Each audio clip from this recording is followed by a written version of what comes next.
welcome Victor Perez. Victor?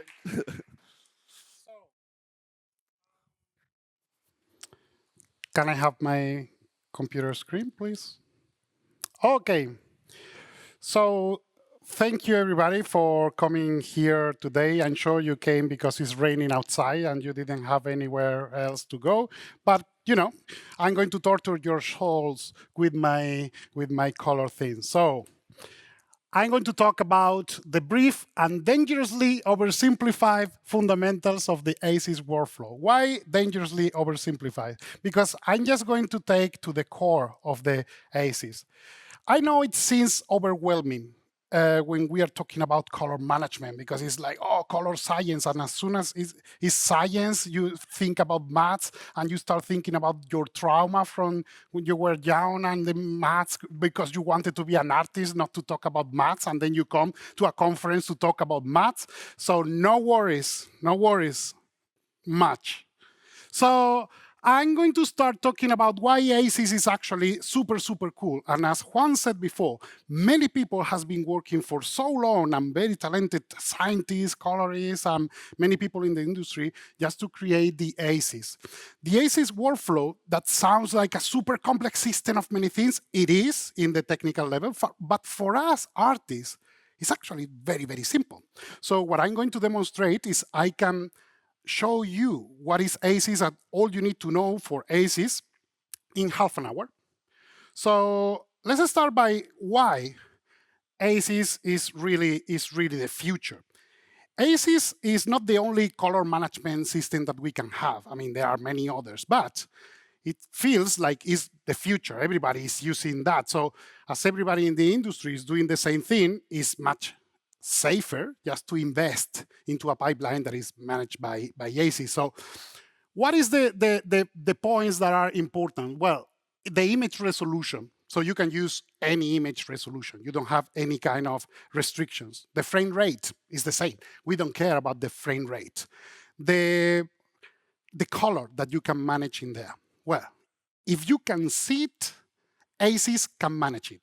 And that is very important. So you have the whole visible spectrum into the ACES workflow. So that's why it's future-proof, because I guess we are not going to see more colors next year. I mean, even if technology is getting better, our eyes are hopefully going to be the same.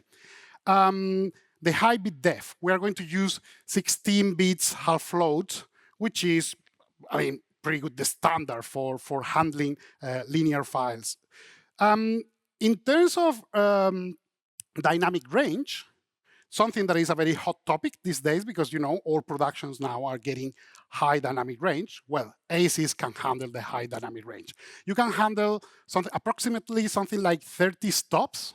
And just for you as a reference, the human eye, they say that you can see something like 24 stops. So this can get even more than that. So that's why it's going to be the future. I mean, even if we develop the technology, this can handle everything. So this is, you know, in a nutshell, what is a workflow, a color management for in Nuke or any other platform. You have files that you get into the software, and then you get it to show somewhere. And then in here, you have files that are going somewhere else.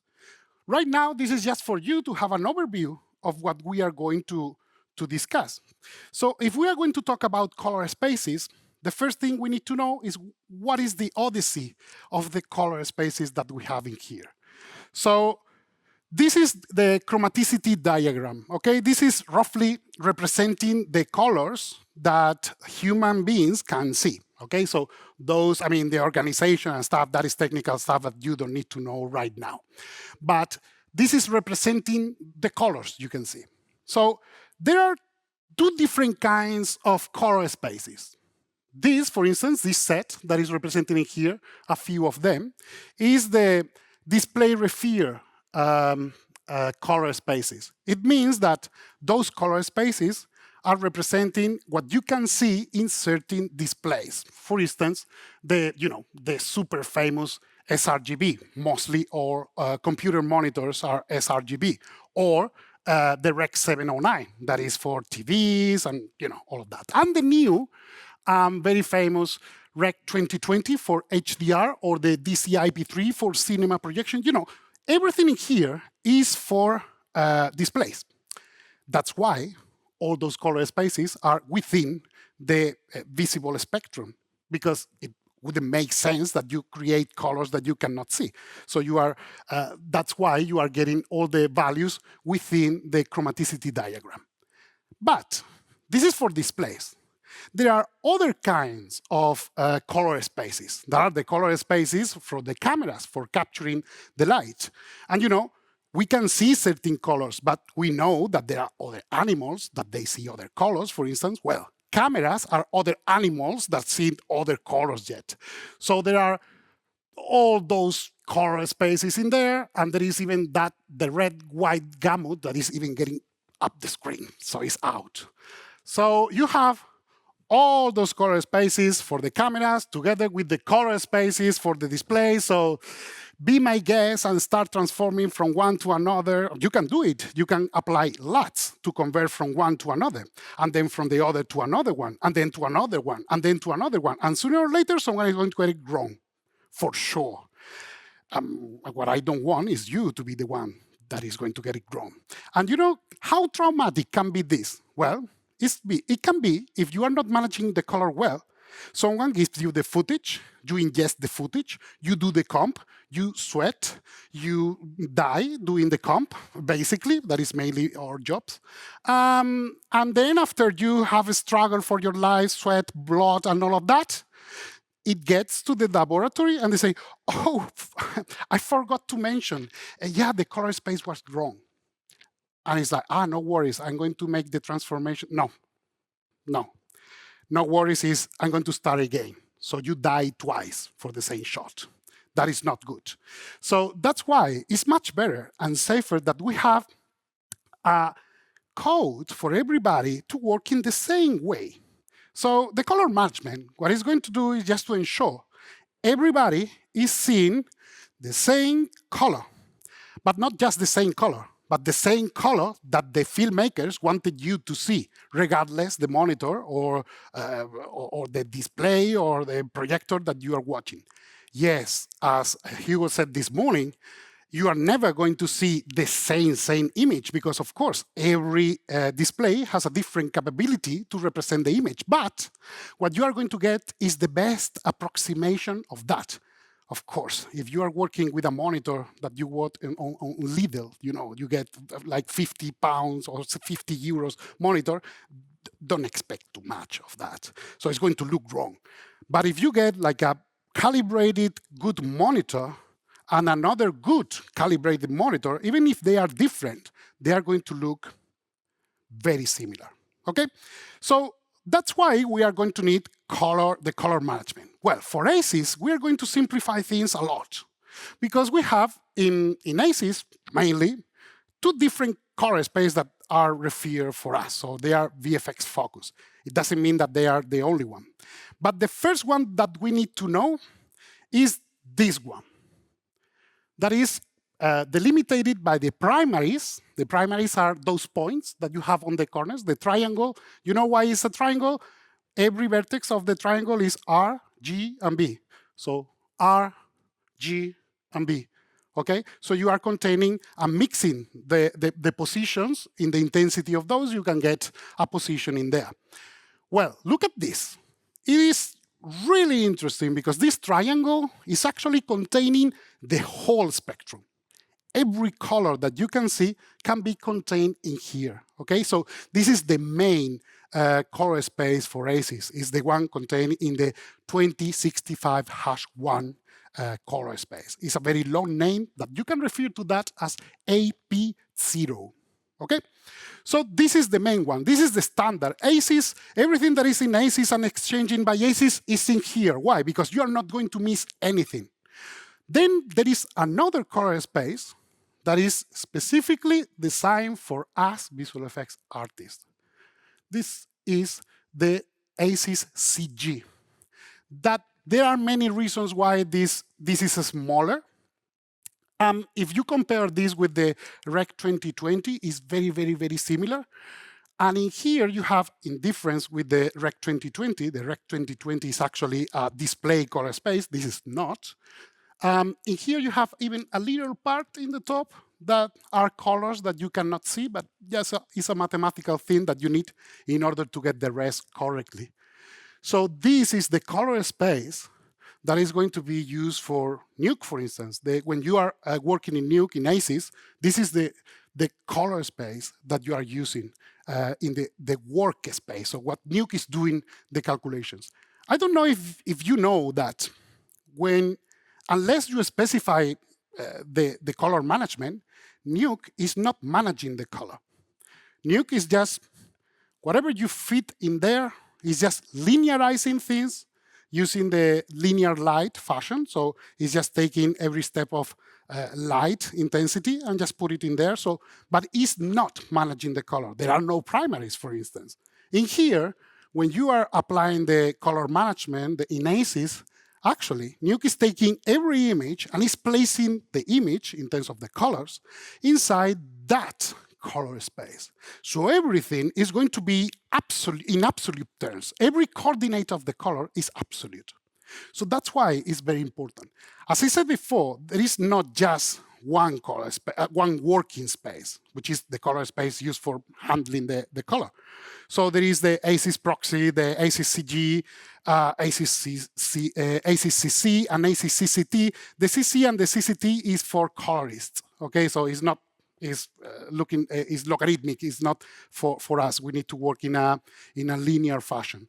So this one, the ACES-CG, is the most important for us. It doesn't mean that we are not going to use the other, the big one, the A-bit0. But when we are handling things, everything is going to get in there, especially when we are generating renders. So the question now is, how can I make this work?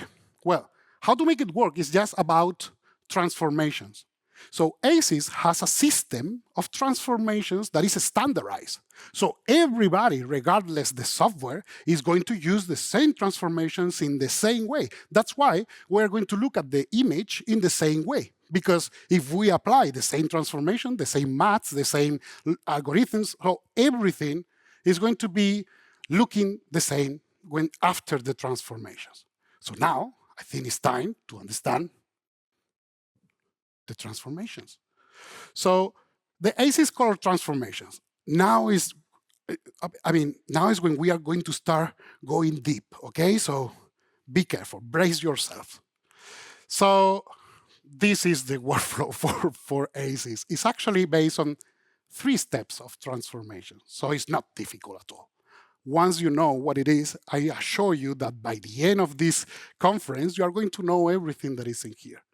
So IDT, LMT, ODT, what is that? Well, it's a transformation for entering into the ACES workflow, another for exiting from the ACES workflow, and another in the middle to create the look or to apply the look that someone else already created. So where we are in here, visual effects artists, compositors, we are in there. So we are going to work with the images from the raw. That camera file is just the raw, so nothing applied to that. When it's ingested into the ACES workflow, we are going to apply what is called a IDT. And then just for that, we are just going to start working with our files. Then depends if we want to visualize in the viewer, and of course you want to visualize in the viewer, you cannot work with that, you need to apply certain other transformations. So in order to make it easier, I'm just going to explain one by one this transformation, starting by what is the meaning of the letters. So the first one is the IDT, the input device transform. The T at the end is always transform, so it's really easy. Input device transform. So the purpose of this transformation is to take you from the camera color space, doing blah, blah, blah, blah, blah, blah, and you get it into the ACES. That's simple. And I know, oh my God, should I know maths about that? No worries. It's seriously one button in Nuke. It's really, really easy. But if you don't know what the button is for, you cannot do what it needs for. So this is the input. Every camera has their own input device transform. Who is the best person to create that? Well, the manufacturers. So Arri is going to create the IDT for their cameras, and Canon the same, Blackmagic the same. So every manufacturer is going to create their own way of transforming from their camera, that nobody better than them knows the camera, into the ACES color space. There are other exceptions that are not coming from the camera. For instance, the scan, film negative scan. There's still people doing films in scans, as Christopher Nolan, for instance. And then you have, for instance, I don't know, photographs from cats, from the Google, I don't know, whatever. You want to put something from Google, okay, you use another IDT from converting from, I don't know, sRGB into ACES. So there is, for every color space, there is a IDT. So you can get from any image into the ACES workflow. So this is the door of the ACES workflow. Then let's go for the next one. If we have the one to enter, now let's go to the end, the one to exit. So we went from the camera color space into the ACES color space, AP0, remember? So now what you need is to go to a screen, certain screen. Can be your monitor, can be a projector that you are working with a projector, can be to the iPad of the director because he wants to watch that, I don't know, your phone. Any screen in the world, you need a transformation from going into the managed color space of ACES into that device. Well, that is the ODT, which is the output device transform. So it's just that. And it's standardized. So every kind of display or every color space for that display is using one ODT, so you can just get the right one. I don't know, P3 or sRGB, Rec 709, Rec 2020, anything. Anything can get with the ODT. So now that we have the beginning and the end, we just need the middle bit, okay? And this is very versatile. And actually, this is really, really important for artists because it's not just about getting inside and getting outside. It's what is in the middle. So if I want to see things as the filmmakers were looking at in the set, for instance, you know that the cinematographer usually works with the DIT to find certain LUTs on set. So they apply certain color corrections to show in the monitor the intention of the cinematographer. So those alterations of the image, those transformations, are going to be stored in certain files. For instance, the most common is the CDL, the color decision list. So it's just a file that is called CDL that is just storing 4 values and a saturation. So it's just a few parameters. It's very simple. And just with those parameters, you can reproduce the same as the director and the DP was visualizing on set. So that is the first. So let's do now the whole workflow and let's play with that. So the camera files get into the ACES. So this is from the ACES, and at the end, it gets the ODT to go to the projection system, dailies, I don't know. So what can we do?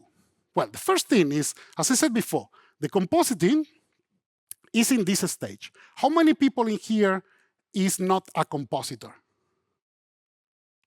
Well, no worries. Nobody is perfect. It's fine. So the compositing is done, as I said before, with the IDT. So you don't need to apply the visualization. So you're working with the raw material. Okay, it's not raw because it has been transformed, but it hasn't been alter. So nobody has been applying color corrections to that. That IDT is just for getting into the AC's color space. So we work with that material. So what can we do with the LMT? So the look modification transform can be used, for instance, for a CDL, as I said before, something like applying the color that the director of photography was applying on set.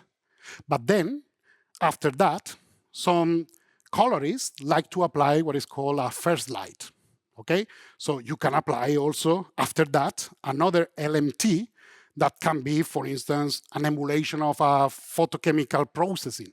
For instance, bleach bypass that in the 90s was going really, really good because Spielberg was doing that with Save Private Ryan. Okay, that is, for instance, another procedural color correction that you can apply. And after that, someone can say, I would like to apply also a preset, because I have a preset that I created for another show. For instance, I don't know, Day for Night or something else. So you can even interchange from one project to another color corrections, LUTs, because at the end, this is like a LUT, and you can apply into this system, because the maths, as I said before, the maths are going to be absolute to the color space. So everything is working and interchangeable.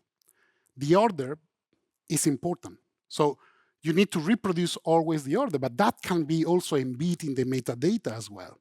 So everything has been made to keep the consistency of the workflow.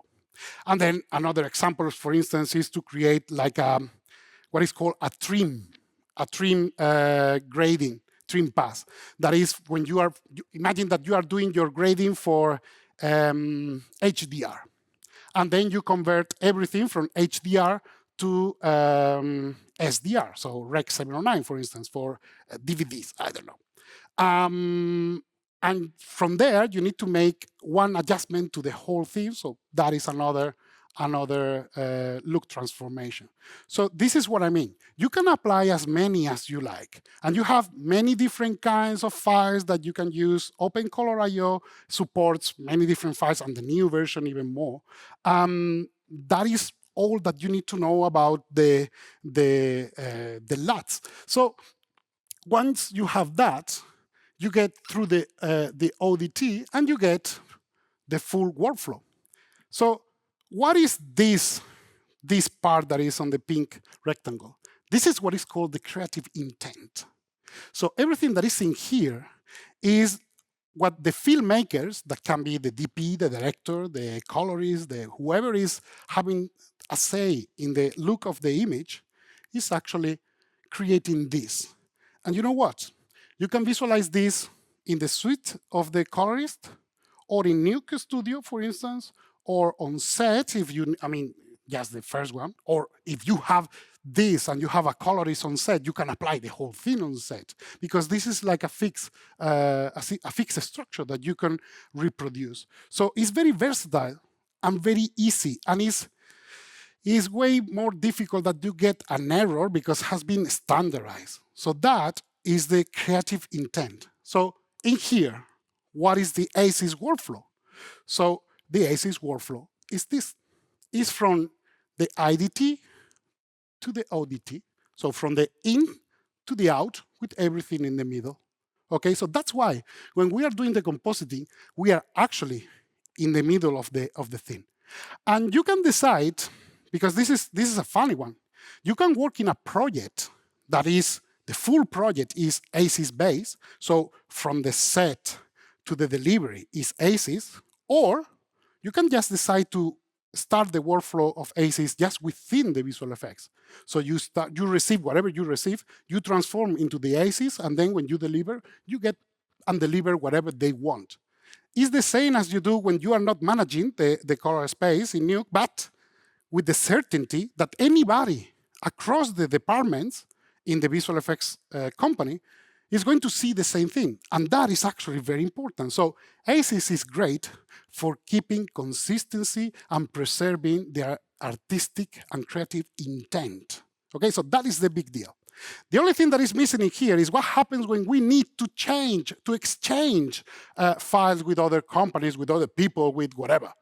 There is also a standardized way of exchanging, because what's the point of having a very standardized set of transformation if then I deliver whatever I like? No, no, no. There is one very standardized group of transformations and stuff that is really, really important. So it's the ACES compliant EXR file. So it's just an EXR that is just having certain features that must be embedded in there. Nuke, by the way, is simplifying all of this because you just need to put a color space in there. We are going to see that, by the way. I'm going to have a practical demo, so you see that. I'm going to do that in real time, and it's really, really fast. The things that you have to keep in consideration for the ASICS compliant EXR is that it's an EXR that is one frame per file, of course. You can store RGB or RGBA if you like, so the alpha also can be inside. And you can use it for mono or for stereo, so for stereoscopy, or even for more than one view, so it's multi-view. Then, the bit depth, the amount of bits that we are going to use is always the same. It's 16-bit half float, okay? And compress. The color encode, so the color space that you have to place in there, is this one, ACES 2065-1. No worries, it's very long, but it's very standard. It's the A-bit0 that I was talking about. So the A-bit0, that is the name of the primaries, the color space is named like that. And no worries, because Nuke is using that standard, of course, to name that file. Something to keep in mind, when you are exchanging the ACES compliant EXR, that ACES compliant EXR cannot have embedded any LMT or any ODT or anything. It must be exactly like in the beginning, the IDT. So you cannot apply any transformation, because if you are going to destroy the information. So the ACES compliant must be in the color space without any transformation, except the one that is putting the data inside, so with the IDT. Then you need a set of metadata, okay? This is very scary, no worries. It's just one checkbox in Nuke. You don't have to write anything. But that checkbox actually matters, because allow other softwares to understand that that file is ACES encode, so everything is going to be standardized. If you forget the metadata, even if everything else is going to be compliant, the software may not know that is ACES, so that can create the issue. So now that you are an expert in ACES workflows, let's check how to create the ACES workflow. And you are going to see that now you are going to understand the graphic that I put in the very beginning. It's really, really easy.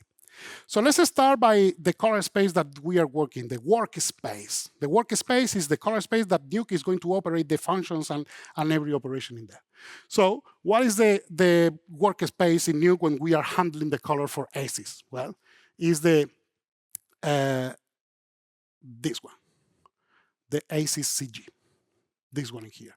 Remember AP1?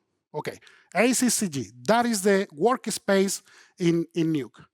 How do you do that? It's just those two arrows. You go, you put color management, open color IO, OCO, and then the OCO config, that is going to be ACES 1.1, for instance. This is very, very important, so let me have a break on this. If someone is using a version of ACES and you want to keep the consistency, you should use the same version of ACES. That, for instance, is embedding the metadata. But even safer is just ask, hey, what version are we using of ACES? They are going to tell you, okay, 1.2, 1.3, 1.1, whatever is the version. You put that in there. You have a few that are standardized, and you can, as you can see below that, there is a custom open color IO config, so you can actually put in there whatever you like if you are using like a discontinued version or whatever. So the rectangle that I put in there is just to showcase that the working space, even if you don't have to touch, because none of the default LUT settings that you have in there, you need to touch them. But it's just to show you that the working space, as soon as you set the OpenColor IO config at the ASIS, it's just going to become ASIS linear. ASIS linear is the ASIS CG. So every time before you were saying, oh, give me the files in linear, give me the files in linear. That means give me the files in ASIS CG. That is the new linear, okay? So that is for setting the environment. Now, once you have the files from the cameras, because of course there is always a director that wants to use his phone for having a take, you just need to apply the IDT. So the IDT, where is the IDT? Oh my God, it's just the input transform, formerly known as the color space. You know, in the read node, you have the color space. Now it's not named a color space anymore. It's input transform, okay? So you just need to make sure in the input transform, you are applying the color space of that camera. So if you are using the ARRI, for instance, the ARRI Alexa, in this case was the ARRI V3 Lock C, the Venice is going to be, I mean, each one is going to have their own. If you are unsure, just go to the manual of the camera or go to the website, and you can even download if you don't have it. The input transform. But no worries, because the guys at Foundry have preloaded in there the most famous cameras that we are using, okay? So this is the input transform. It's just in the read node. You go there and you click. That's it. That is the input transform, okay? So now that you have your images from the cameras into the color space, that is the first transformation. Nuke is doing, and I'm representing that in that cogwheel that you have in there. Nuke is converting everything into the ASIS CG. That is the workspace. But you don't need to worry about that. You just need to put the IDT, and Nuke is going to do his thing. No worries. So what is the next? Renders. If you have a render, think about it. You can do the render directly into the ASIS CG. Usually, we want the renders to be linear. So what we do is just to create the render into the ASIS CG, so you don't need to transform it. So you don't need to apply any IDT, because it's already in the workspace. But what if I have my renders in another format? Well, it's not a problem. You just put the right. If your renders are in sRGB, you apply the IDT for the sRGB. Don't do this at home if you are not in the presence of an adult that supervises you. You don't render in sRGB, please. So try to render in ASIS-CG if possible, and if not, you just apply the right IDT. So that is for the renders. There is another instance that is someone else have been working in those files, and they are providing you with those files. So what are they going to provide you? Well, they are going to provide you with the EXR ASIS compliant file. So what you need to specify is that that is a ASIS compliant file. So you just put that color space, the ASIS 2065-1, okay? And that is all you need to put all your files inside Nuke. Once your files are in Nuke, you do your business with the files. But something that is important is that you visualize the files as they are intended to be visualized. How many times happens that you work with the raw footage without any LUTs, and then you work a lot, you blood, sweat, tears, dying in front of the desk, and then the colorist arrive and is like, I like it dark. Everything that you did is gone. When that happens, why? Well, because that is the intention. Well, that's why we want to see the intention of the director, because you want to be sure that what you are doing is actually what it needs to be done. If the colorist is just deciding to go very dark, you just need to pay a lot of attention in the lights and the other way around. So having the LUTs is just very nice. You can apply the LUTs in many different ways in Nuke. The LUTs are going to be applied using the OpenColor.io transformations that I'm going to show you in a bit, just to show you the nodes. I'm not going to enter in much, but for instance, this is the file transform. This is just any file that is containing color transformations. You have it in here. You just say what is the working space that was used for doing that. It should be the metadata. So you don't need to worry about that. And you just apply that color transformation. And that color transformation is just going to be applied for your viewer. So you are not going to embed that in the file unless they ask you, hey, can you please export a QuickTime for my iPad? Blah, blah, blah. Then you embed that. But if not, you can have it into the viewer, just that. So that is one of the nodes that you can use, the file transform. But you can use, for instance, the CDL transform. As I said before, CDL, color decision list. That is something that is very common on set. Others, well, you have the look transform, another way of applying. So all of these are just color transformations in different fashions, okay? There are more than that. So this is just an example. So everything in here is just a way of applying LMTs. Can be one, can be two, can be whatever, but it needs to be applied also in a certain order, okay? So that is for the LMT. So with that, we are visualizing the creative intent. But remember, we are working there, not there. We're working in the color space. So we are still working with the raw material, okay? It's not raw, it's just the raw with the ID. So once you have that, what you need to do is to decide where are you going to visualize that. You want to put in the cinema or in the monitor or in a TV or in a well. Those are the options available that you can apply in the viewer to visualize, okay? So for instance, if you're using a regular computer monitor, you want to use the ASIS sRGB. That is the SDR, so non-HDR content can be displayed in there. If you want a projector, like in here, this is a Rec 709. If you have a monitor, for instance, I'm using an Asus ProArt PG32 UCG that is a multi-format, I can visualize different formats. So depending on what is the configuration that I'm using in the monitor, I can just put that in there so I can visualize in any of those and make sure that I can reproduce certain color spaces. So make sure you know your monitor because you need to understand what is the color space that you're using with. So this is for visualization. So you are going to use the odts that are embedded already in the viewer. Once everybody's happy and you are already alive because you have finished your work, someone has to deliver. Well, you deliver in ASIS compliant EXRs. How do you make a ASIS compliant EXR? It's seriously very easy.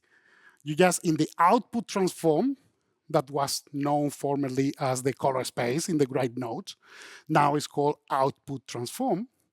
You just select that color space, which is the standardized color space for or EXR ASICS compliant. And the other thing that you need to mark is that write ASICS compliant EXR, just that. Those two things, and that's it. You don't need to care about the data type, the compression, because that is going to be blank now because Nuke is going to take care of that. So with that, actually, it's done. The files go, you are happy, you send them voice, and you get paid and rich with the pool and crocodiles and whatever you like. So this is actually the workflow. It's just a set of transformations because Nuke is taking care of everything else. The only thing that you need to care about is what is the file? Where is that file coming from? What camera? Well, you apply that, the right IDT. Once everything is in Nuke, you apply the LMT to visualize, and then you get, depending on the monitor that you are using, you apply a ODT. That's it. That is color management in Nuke for applying ASIS. I know it sounds like rocket science, and it is actually. Behind the hood is a lot of people working, doing super massive complex things. For us artists, 1, 2, 3, and it's done. Okay? So if you want more information about ASIS workflow and that, you go to the source. ACES Central. All the nice people is in there working, updating everything. And of course, now what I'm going to do is I'm going to do a live presentation about how to handle the color spaces and all of that in Nuke. It's going to take me 5 minutes. So just let me show you. Oh, I see this software before. So yeah, I think so. So this is Nuke. As you open it, nothing fancy. I haven't changed anything. So the first thing that you do, I'm going to put two different instances. The first one is I have the raw footage. So I have the footage directly from the camera. So the first thing that you have to do in your Nuke is open the properties of the project. You can go there, project settings, or you can press S in here. It's the same thing. Color management, open color IO. That is the first step. Second step, open color IO config. So you select what is the right. I'm going to select 1.2. Okay, that's it. Now, welcome. This is ACES Manage in Nuke. Complex, eh? Now let's ingest the data. So I'm going to get from my desktop this chart. This is a very old image, has been shot in red. So I'm just going to load the settings from the metadata. And now I'm going to get in here the color space. Input. So if you go in here in the input transform IDT, you go in here and you have several common use. And then in here you have color spaces. You have the ACES color spaces. See that we discussed before, all this? Well, no. Not the output, because that is for monitors. The utilities that are for people with no personal life. And the input device transform. So you just check what is the camera. You need to know, I mean, come on, they are paying you. You should know what is the camera, the color space. If not, you just call the camera operator, or someone needs to know that. I mean, it's going to be embedded in the metadata, but come on, just write it down. So in this case, it's going to be red block. So that's it. Okay? In here, what monitor are you looking at? Well, in my case, this monitor is sRGB, but this projector is Rec 709. So, Rec 709, here you are. Okay. Now you are looking at that in the right way and looking at this in the wrong way.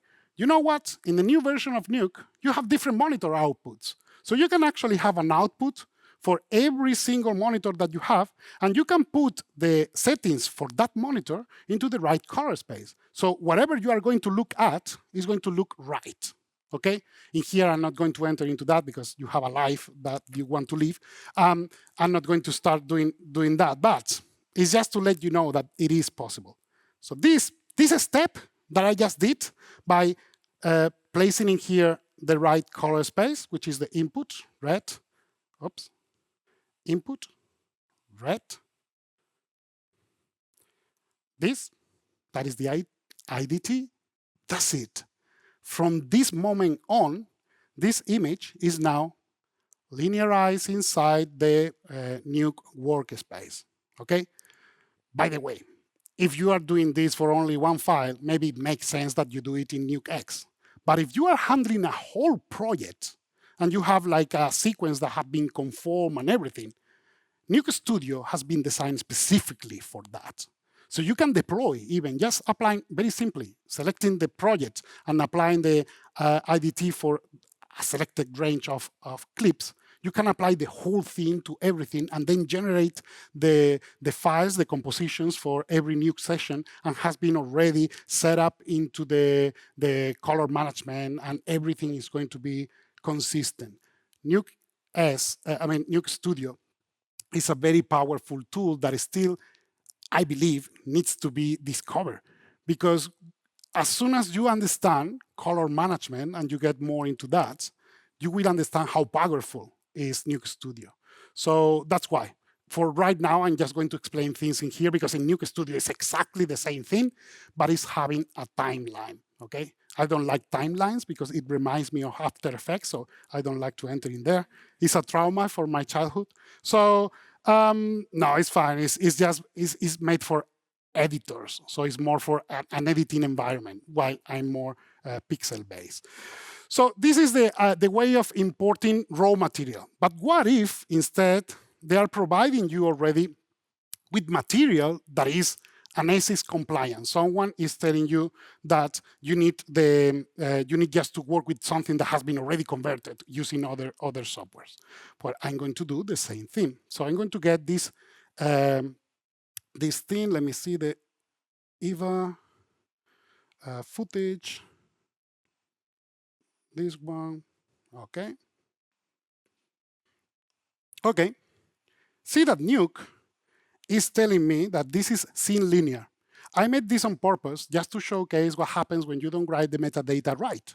So there is no metadata that in here is telling me that this should be the ASIS 2065-1. So this is going to look wrong.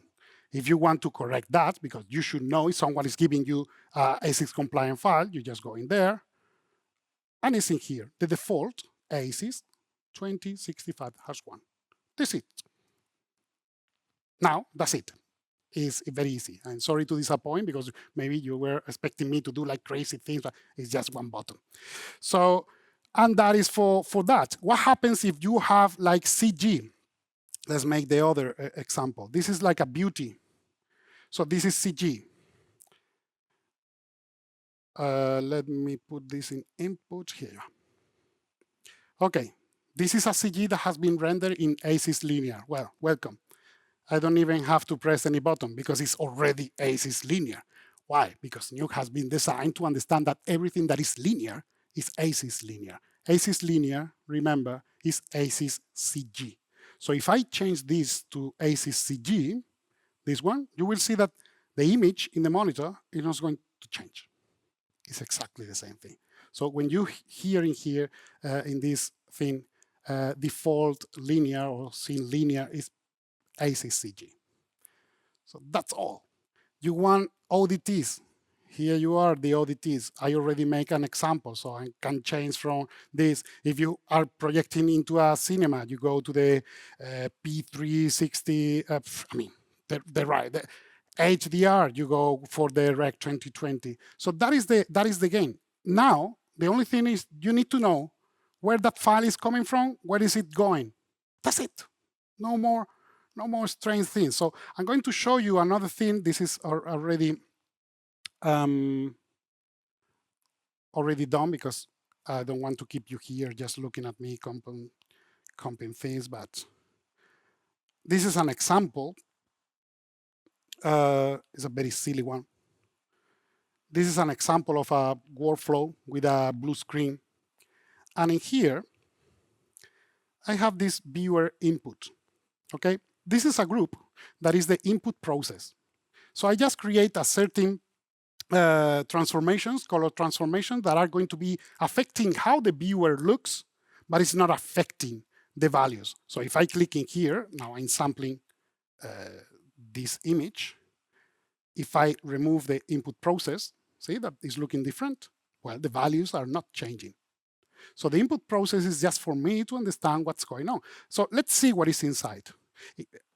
And here you are. Open Color IO CDL transformation. So I have a file that is in there that is just giving me certain transformations, and that is my viewer process. How do you do a viewer process? Just this is a bonus. Just go there, and you are going to see that there is in here input process. So if you have a node in your comp that is called viewer underscore input, everything that is doing that node is going to be applied just to the viewer. And by the way, this node is not connected to anything. You cannot connect it. It's just a node that is going to represent the process that is going to be affecting the monitor. So you can change the name in there. You can name it whatever you like. The important is that this name and that name must be the same. Okay? So that is also the LMT. So you want more LMTs? Be my guest and put in here more nodes. Where are the nodes for that? So in here, Open Color IO. There are more. They are hidden. But right now, you can use these ones. There are more. I mean, there are ways of getting out. If you get me a beer in the bar, I can tell you more. So, but yeah, I mean, those are the ones that you need to know. You have color space transformation, display, so for the ODT to embed the ODT, file transform, lock convert, that is like the lock to link to lock famous, the look transform, the CDL, so everything is in here. Again, is Open Color IO, so is everything is encoded with the same platform. So it's going to look exactly the same way if you encode it in here on any other software. Okay, so with this, as I promised, now you are experts in color management.